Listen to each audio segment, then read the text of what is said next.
शव्वालुल मुकर्रम का महीना चल रहा है और इस शव्वालुल मुकर्रम में सीरत निगारों ने दो तारीख़ें बयान की हैं, लेकिन वो तारीख़ कोई भी हो, तारीख़ के आगे और पीछे होने से जो फोकस है उस पर कोई फ़र्क इतना ख़ास नहीं पड़ता है। मेरे कहने का मकसद ये है कि उहद के हवाले से, उहद शवाल में बर्पा हुआ, यानी ग़ज़वा-ए उहद जो है ये शवाल मुकर्रम की बाद रात ने कहा कि 15 को हुआ और बाद ने लिखा कि 17 को हुआ। तो ये एक मुसलमानों का दूसरा मार्का था, दूसरी जंग थी मुसलमानों की, जो उहद के दामन में हुई है।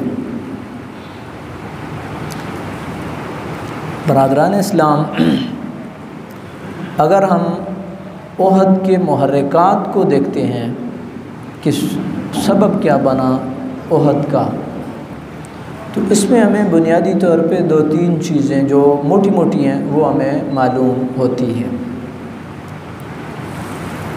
सबसे पहले तो बदर में कुफ़ार का शिकस्त खा जाना, कि उनको बड़ी तकलीफ़ थी कि वो मुहाजिरीन जो मक्का छोड़ कर गए और मदीना में जा कर के वो चंद लोग थे और उन्होंने हमें ज़ेर कर दिया, और जो हमारा एक रोब था पूरे इस ख़ित्ते के अंदर, पूरे इस रीजन के अंदर, तो वो तो ख़त्म हो गया है।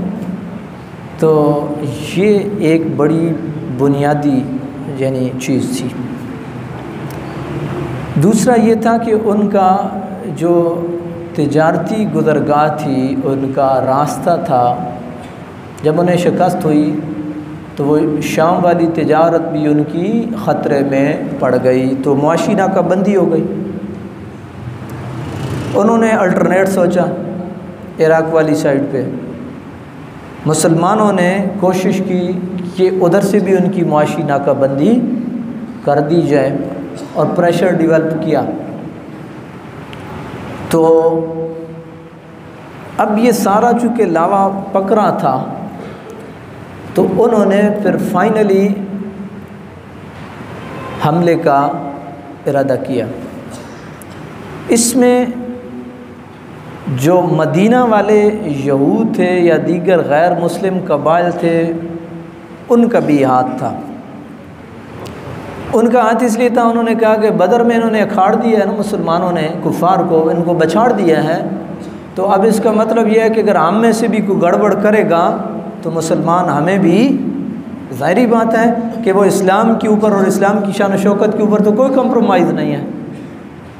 तो इधर एक आदमी था, उसका अगर मेरा हफ्ज़ा साथ दे रहा तो काब बिन अशरफ था, जिसने मोबिलाइज़ करने की कोशिश की दूसरे कबाइल को भी और इधर मक्का वालों को भी, और इसने प्रोपेगेंडा शुरू किया कि इस तरह है तो इस तरह है। मतलब उसका ये था कि किसी न किसी तरीके से जो है वो मैं मुसलमानों का और कुफ़ार और मुशरिकीन का आपस में दोबारा टकराव करा दूं, और ये जो मुसलमानों की जो ताकत है और जिनकी शान शौकत है ये मांग पड़ जाता कि हम मदीना वाले जो है वो। और ये आपने देखा ये स्ट्रेटजी अभी भी अल्लाह माफ़ करे मुआशरे में है, लोगों को आपस में लड़ाते हैं ताकि जो है वो ताकतें आपस में, दो कबाइल हैं, दो ख़ानदान हैं, दो ग्रुप हैं, ताकि वो आपस में वो हो जाए और हम पीछे बैठ के तमाशा देखें और कोई खुदा न खास्ता हमारी तरफ आगे ना बढ़े। तो ये इसका मतलब ये है कि ये स्ट्रेटजी बुनियादी तौर पे है किसकी है, ये यहूदियों की सोच का शख्साना है। तो ये दो तीन बड़े मेजर जो है ना ये उहद के मुहर्रिकात थे। अब नबी करीम अलैहिस्सलाम को इत्तला मिली कि ये सारा लावा पकड़ा है और मक्का से कुफ़ार और मुशरिकीन जो है वो हमला करना चाहते हैं मदीना पर। अब ये इत्तला किसने दी? ये इत्तला दी हुजूर के चचा हज़रत अब्बास रज़ी अल्लाह ताला अन्हु ने। यहाँ पर रुक कर के मैं एक बात आपकी गोशगुजार करना चाहता हूँ नुक्ते के तौर पे। एक तो उनकी हमदर्दी हुजूर के साथ इसलिए थी, इस्लाम के बेस पे थी, कलमे के बेस पे थी। अगरचे उस वक्त वो एलानिया तौर पे उन्होंने अपने इस्लाम का इज़हार नहीं किया था, लेकिन हमदर्दी उनकी बहरहाल थी। एक तो ये हो सकता है। दूसरा ब्लड रिलेशनशिप है, हुजूर के चचा हैं, हुजूर के चचा हैं। तो इसका मतलब ये है कि खूनी रिश्तेदारी बड़ा माना रखती है, खूनी रिश्तेदारी बड़ा माना रखती है। ये हम है कि छोटी छोटी बातों पे ये चचों के साथ भी मौत फौत ख़त्म है, और ये भतीजों के साथ भी मौत फौत ख़त्म है, और ये मामू के साथ भी ख़त्म है, और ये भांजों के साथ भी ख़त्म है, और ये कज़नों के साथ भी ख़त्म है। ये अगर आप दीन इस्लाम के इन छोटी छोटी बातों को देखें ना, तो रिश्तेदारी को मेंटेन रखने वाला चचा मक्का में बैठा हुआ है, लेकिन उसको अपने भतीजे की फ़िक्र मदीने में पड़ी हुई है कि ये सारे इकट्ठे होकर के जा रहे हैं और मेरे भतीजे के ऊपर हमला करना चाहते हैं, और जो मुसलमान हैं उनको ये नेस्तो नाबूद करना चाहते हैं। ये रूह है, ये रूह है। इसको पिक करने की कोशिश करें। कज़नों के साथ पड्डे होते हैं, किस बात पे? जायदादों पे। किस बात पे? रिश्तों पे। किस बात पे? मालो दौलत पे। यार एक कज़न वो भी है और एक कज़न इधर हज़रत अली उल मुर्तज़ा भी है कि बदर की बात आई है तो भी पहले उतरा है, ओद की बात आई है तो भी पहले उतरा है, और जहाँ भी बात हुई है हुजूर के साथ ये कज़न यूँ सीना पर होके खड़ा रहा है, यूँ खड़ा रहा है, यूँ। तो किधर गए हैं कज़न? वो उनको ये कज़न नज़र नहीं आता है। हज़रत अली उल मुर्तज़ा रज़ी अल्लाह ताला अन्हो बदर जाने जा रही हैं, थोड़े से बंदे हैं, मौत सामने नज़र आ रही है, लेकिन जब उन्होंने ललकारा तो हज़रत अली ने कहा या रसूलल्लाह मैं उतरूँगा। तो इसका मतलब यह है खूनी रिश्तेदार बड़ा माना रखते हैं। मत छोटी छोटी बातों पे नज़रअंदाज कर, आप नज़रअंदाज कर दें इन बातों को कि किसने आपके बारे में क्या बात की है। मैं एक आयत पढ़ने लगा हूँ, आपको इंशाअल्लाह अज़ीज़ फ़ायदा होगा। वस्बिर वमा सब्रुका इल्ला बिल्लाह वला तख़ज़न अलैहिम वला तकु फ़ी दैक़िम मिम्मा यमकुरून। सब्र करो, आपका सब्र अल्लाह के लिए है, गमगीन ना हो। आपके ख़िलाफ़ किसी ने कोई प्रोपेगेंडा किया, कोई बात किया, कोई दुख दिया, कोई तकलीफ़ दिया, कोई बात नहीं है, अल्लाह के लिए नज़रअंदाज कर दो। वला तकु फ़ी दैक़िम मिम्मा यमकुरून, जो चालबाजियाँ उनकी वजह से सीने को तंग न करो, सीने को तंग न करो। तो ये रिश्तेदारी की एक झलक आपको नज़र आती है। चचा कह रहे हैं कि ये हमला करना चाह रहे हैं। आगे चलिए, नबी करीम अलैहिस्सलाम को इत्तला मिल गई तो हुजूर नबी करीम अलैहिस्सलाम ने मुशावरत की, हुजूर ने मुशावरत की सहाबा कराम को बुला करके। हालांकि आपको मालूम है वो अजीम तरीन हस्ती है जिसकी रहनुमाई उधर से होती है। वमा यंतिक़ु अनिल हवा इन हुवा इल्ला वह्युन यूहा। मुशावरत की कोई ख़ास ज़रूरत नज़र नहीं आती है। अल्लाह रब्बुल आलमीन जब तायीद और नुसरत कर रहा हो और रहनुमाई कर रहा हो तो फिर कहीं और मुशावरत का मानादार। लेकिन इसके बावजूद हुजूर नबी करीम अलैहिस्सलाम ने हौसला अफजाई फरमाई है, हौसला अफजाई फरमाई है और सहाबा कराम से मुशावरत की है। मुशावरत के बाद ये तय हुआ कि मदीना से बाहर निकल करके कुफ़ार का ओद की जगह पे जा कर के मुकाबला किया जाए। रुकिए ज़रा, आप ख़ानदान के सरबराह हैं, भले सारे मामलात और फाइनल डिसीजन आप ही का होता है क्योंकि आप सरबराह हैं, लेकिन मुशावरत में क्या हर्ज है? आप अपने बच्चों के साथ, अपनी अहलिया के साथ, अपने वालिदैन के साथ फ़ाइनल डिसीजन आपका होना है क्योंकि आप सरबराह हैं। हो सकता है आपकी फ़ैमिली उन तमाम दरपेश मसाइल से वाकिफ़ ना हो, लेकिन कम अज़ कम इतना ज़रूर होगा कि उनकी हौसला अफजाई ज़रूर हो जाएगी, उनकी हौसला अफजाई ज़रूर हो जाएगी। लेकिन आपने सुना होगा एक जुमला घरों में कि हमसे कौन सा पूछा था। ये जुमला उमूमन होता है, तो भले आप पूछ ही लीजिए, करना तो आप ही ने जो भी करना है। तो इसका मतलब यह मुशावरत सुन्नत सरकार दो आलम सल्लल्लाहु अलैहि व आलिहि वसल्लम है, जो फ़वाइद से किसी सूरत भी खाली नहीं है। दूसरा नुक्ता, तीसरा ये आ गया। ये तय तो ये हो गया कि मदीना से बाहर निकल करके मुकाबला किया जाएगा। अब इसमें दो तीन बातें। मदीना में नबी करीम अलैहिस्सलाम ने मदीना छोड़ के जा रहे हैं, ओहद के दामन में जा कर के जंग के लिए जा रहे हैं, लेकिन मदीना में ड्यूटी लगी है हज़रत उम्मे मक्तूम की कि आपने मुसलमान जो रह गए हैं उनको नमाज़ पढ़ानी है। उनको क्या करना है? नमाज पढ़ानी है। इसका मतलब ये है हालात कोई भी हो, जंग हो या अमन हो, सफ़र हो या हज़र हो, नमाज किसी सूरत भी माफ़ नहीं है। और इसका एहतमाम करना ये सुन्नत सरकार दो आलम सल्लल्लाहु अलैहि वसल्लम है। और आपको ये भी मालूम होना चाहिए कि नबी करीम अलैहि सल्लम ने ज़िंदगी में कभी किसी को बद्दुआ नहीं दी है, लेकिन एक जंग के मौके पे जब दुश्मन ने आपको एंगेज किया और सहाबा कराम को एंगेज किया तो नबी करीम सल्लल्लाहु अलैहि वसल्लम ने के मुँह से बेसाख्ता अल्फाज निकल गया। हदीस का मफहूम कुछ इस तरह है कि अल्लाह इनके मुँह को आग से भर दे, इन्होंने हमें नमाज से भी रखा है। फिर हुजूर ने कज़ा की थी, यह के बाद दीगरे दो तीन नमाज़ें मग़रिब इशा के वक्त पे नबी करीम अलैहि सल्लम ने कज़ा की थी। ये वाक़या देख लीजिएगा।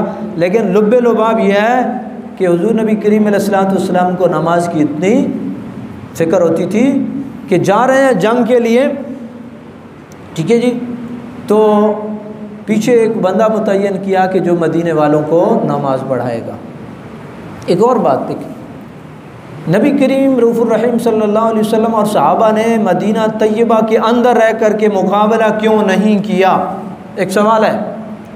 उसका जो मुझे नज़र आता है वो ये है कि जंग है, लड़ाई झगड़ा है, कत्ल व गारत गरी है, खूनरेज़ी होनी है, तो जो बच्चे हैं, जो बूढ़े हैं, जो औरतें हैं, जो माजूर हैं, वो भी ज़हनी तौर पे उनका मोराल भी डाउन हो जाएगा।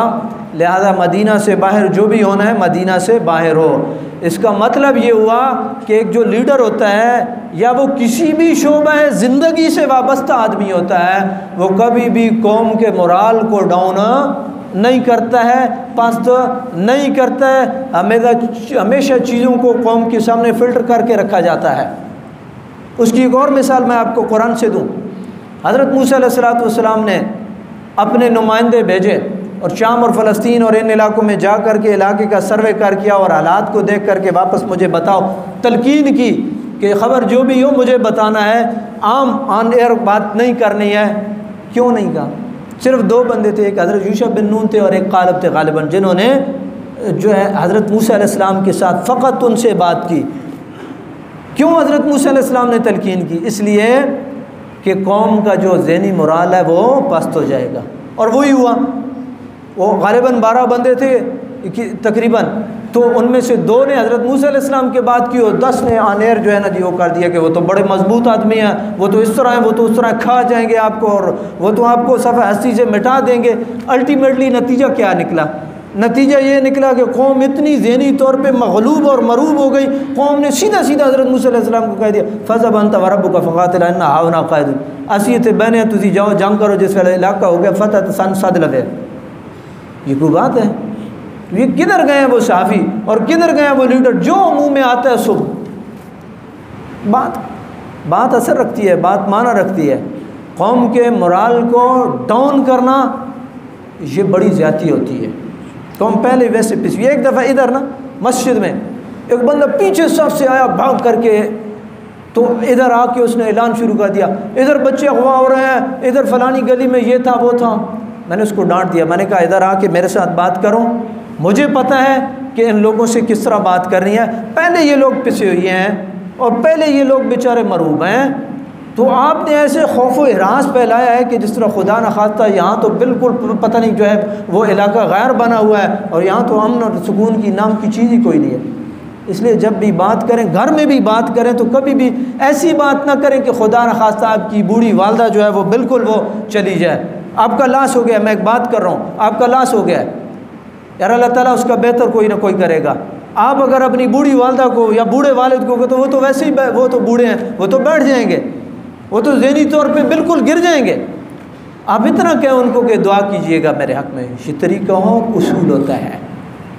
बहरहाल बरादरान इस्लाम, इस जंग के अंदर मुसलमानों का बहरहाल नुकसान हुआ, 70 के करीब मुसलमान शहीद हुए। ज़िंदगी मौत की अमानत है, लेकिन ये शुहदा वो शुहदा हैं कि आप में से कितने लोगों को अल्लाह रब्बुल आलमीन ने मौका दिया होगा। मैं और आप कितने कमज़ोर हैं अमल के एतबार से, लेकिन हमारा ज़हन और ज़मीर ये गवारा नहीं करता कि मदीना में जाएं और उहद के शुहदा को सलाम न करके आएं। ये क्या था, आप देखें ना, ये क्या था, ये वो इखलास था कि जो इखलास दुनिया से शख्सियतें तो चली गई, स्क्रीन से सामने से हट गई, लेकिन इखलास वो आज तक वो सर उठा रहा है। और आप जैसा और मेरे जैसा कमज़ोर आदमी भी जाता है तो उनको सलाम किए बग़ैर वापस नहीं आता है। ये उनका इखलास का, जिसकी इखलास को मेरे रब ने दवाम दिया है। आज सदियाँ बीत गई हैं, लेकिन आप का ये ज़हन और ज़मीर गवारा नहीं करता है कि आप जाएं मदीना में और आप उहद के शुहदा को सलाम न करके आएँ। इसका मतलब ये है, अमल भले जैसा भी हो, वो किसी भी हवाले से कोई भी हो, उसके अंदर पीछे इखलास की आमेज़िश हो तो वो कभी अमल मरता नहीं है, मिटता नहीं है। बरादरान इस्लाम, मेरे पाक नबी इन शुहदा को सलाम करने के लिए हर साल जाया करते थे। और पता किन अल्फाज से सलाम करते थे? हुज़ूर नबी करीम अलैहिस्सलाम इनको सलाम अक़ीदत यूँ पेश करते थे, सलामुन अलैकुम बिमा सबरतुम फनिअम उक़बद्दार। तुम्हारे ऊपर सलामती हो, तुम्हारा घर आखिरत का क्या ही अच्छा घर है, क्या ही अच्छा घर है। ये किसकी जानिब से है? ये सरकार दो आलम सल्लल्लाहु अलैहि वसल्लम की जानिब से सलाम भेजा जा रहा है। किसको? शुहदाए उहद को। और ये भी नहीं कि मदीना में बैठ कर, ये नहीं, शुहदाए उहद के मज़ारात पे फ़िज़िकली जा कर के नबी करीम अलैहिस्सलाम हर साल ज़ियारत के लिए जाया करते थे, इन शुहदा को सलाम अक़ीदत पेश करने के लिए। तो बरादरान इस्लाम, अमल के अंदर इखलास हो तो अल्लाह रब्बुल आलमीन उसको कबूल करता है। आखिरी दो बातें, मुसलमानों को जो नुकसान हुआ इस जंग में, 70 के करीब, ज़ाहिर बात है मुसलमान शहीद हो गए हैं तो नुकसान हुआ। उसकी दो मेजर वजूहात नज़र आती हैं। एक तो ये कि जब मुसलमान निकले तो इंसान है, बशरी तकाज़े तो लगी हुई है ना। उन्होंने कहा कि यार बदर में हम 313 थे तो हमने इनको रगड़ा निकाल के रख दिया, तो अब तो हम 1000 हैं, अब तो हम 1000 हैं। तो इन 1000 में से 700 रह गए थे, क्योंकि 300 अब्दुल्ला बिन उबई मुनाफिक जो है वो रास्ते से ही, उसने कहा कि मेरा मशवरा नहीं माना गया, लिहाजा मैं, अच्छा हुजूर ने चशमपोशी इख्तियार की और चशमपोशी का नतीजा ये निकला कि ये मुनाफिक ख़ुद बेनकाब हुआ। आप चशमपोशी करके देखिए, अल्लाह रब्बुल आलमीन, वो जो आपके बज़ाहिर आपके साथ हैं, अल्लाह रब्बुल आलमीन एक मौके पे उनको बेनकाब कर देता है, ख़ुद बेनकाब हो जाते हैं। चशमपोशी करके देखें, किसी की वो इग्नोर करके देखें। तो बहरहाल मुसलमानों ने ये सोचा कि तादाद में हम ज़्यादा हैं, तो तादाद की किल्लत व कसरत तो कोई माना नहीं रखती है, फ़तह तो अल्लाह रब्बुल आलमीन की ताईद से आती है। एक तो ये भी वजह नज़र आती है। दूसरा, वो जो नबी करीम अलैहिस्सलाम ने हज़रत अब्दुल्ला बिन जुबैर की सुपरविज़न और क़ियादत में वो 50 के करीब तीरंदाज उस दर्रे पे, छोटे से दर्रे पे और छोटी सी टेकरी पे मुकर्रर किए थे, उन्होंने दर्रा छोड़ दिया। नबी करीम अलैहिस्सलाम ने तंबीह की थी, किसी सूरत में दर्रा आपने नहीं छोड़ना, जंग का नतीजा भले कोई भी हो, आपने दर्रा नहीं छोड़ना। उन्होंने छोड़ दिया। जब उन्होंने छोड़ दिया तो वापसी पे खालिद बिन वलीद ने हमला किया और काफ़ी सारे मुसलमान शहीद हो गए। तो इसका मतलब यह है कि ज़िंदगी के किसी लम्हे पे भी अगर आप सरकार दो आलम सल्लल्लाहु अलैहि वसल्लम की बात को नज़रअंदाज करेंगे तो नताइज किसी भी सूरत में अच्छे नहीं निकलेंगे। ये बात पल्ले बांधी है। आप अब भी ज़िंदगी में आपके सामने हुजूर का वाज़े फरमान आ गया, वाज़े बिल्कुल रोज़े रोशन की तरह यहाँ है, उसके लफ्ज़ में, उसके माने में किसी किस्म की कोई तावील की गुंजाइश नहीं है। दो टोक मौक़िफ़ सरकार का सामने आ गया, फिर अगर आप लेफ़्ट और राइट मारेंगे तो उसका नतीजा अच्छा नहीं निकलेगा। हालांकि सहाबा की खुदा न खास्ता पीछे कोई वो बदनीयती शामिल नहीं थी, नऊज़ बिल्लाह मिन ज़ालिक, नऊज़ बिल्लाह मिन ज़ालिक, उनका ये सोच थी कि बस जंग के लिए कहा गया था तो जंग हम जीत चुके हैं, लिहाजा अब उस बुनियाद पे उन्होंने डरा, यानी एक उनसे एक फ़िक्री ख़ता जिसको इत्तेहादी ख़ता, टिपिकल लैंग्वेज में इत्तेहादी ख़ता कहते हैं, वो हो गई थी। खुदा न खासा पीछे कोई वो दिल के अंदर या ज़हन और ज़मीर के अंदर कोई ऐसी बात नहीं थी, लेकिन इसके बावजूद नुकसान तो हो गया। लेकिन अल्लाह रब्बुल आलमीन ने फिर से मुसलमानों को मेहरबानी फरमाई और उरूज बख्शा। तो अल्लाह रब्बुल आलमीन की बारगाह में ये दुआ करें, अल्लाह इन अजीम हस्तियों की तवज्जुहात हमें नसीब फरमाए और मेरा रब उनकी ख़ास उनके जो दराजात हैं उनके ज़रिए से अल्लाह ताला हमारे हाल पे भी रहम फरमाए और इस दुनिया से उठें तो कलमा तय्यबा के साथ उठें। अल्लाह ताला हम सब का हामी नासिर हो, आमीन या रब्बल आलमीन।